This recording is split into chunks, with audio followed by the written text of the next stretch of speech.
नमस्कार, मी सुजाता किचन मेनूमध्ये आज आपण मसाल्यातली सिमला मिरची पाहणार आहोत। तर सिमला मिरची घेतल्या धुवून आणि अशा मधून चिरून घेतल्या। शेंगदाणा कूट, भाजलेल्या शेंगदाण्याचा कूट अर्धी वाटी घेतला आहे। 1 चमचा साठवणीचा लाल तिखट, अर्धा चमचा हळद, 1 चमचा धनेपूड, अर्धा चमचा मीठ आणि हिरवी मिरची आलं लसूण पेस्ट 1 चमचा घेतला आहे।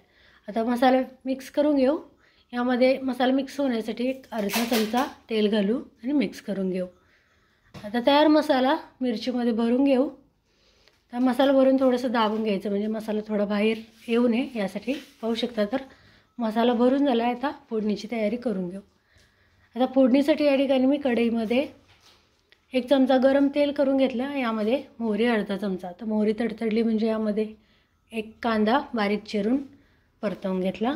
तर कांदा भाजला म्हणजे यामध्ये टोमॅटो बारीक चिरून, तर आता टोमॅटो भाजत आला म्हणजे यामध्ये मसाला भरलेल्या सिमला मिरची घालून घेऊ आणि परतून घेऊ। 2-3 मिनटं तेलामध्ये भाजून घ्यायच्यात। तर राहिलेला वाटण मसाला होता तोही घालून घेतला वरून आणि मिक्स करून पाणी घालून स्लो टू मीडियम फ्लेमवर एक 5 ते 7 मिनटं भाजी शिजवून घेऊ।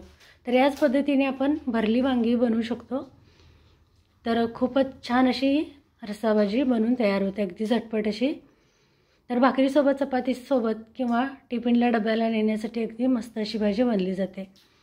तर पाहू शकता या ठिकाणी मस्त अशी आपली रस्सा भाजी बनून तयार आहे, सिमला रस्सा भाजी। तर रेसिपी नक्की ट्राय करा। चॅनलवर नवीन असाल तर सबस्क्राईब करायला विसरू नका।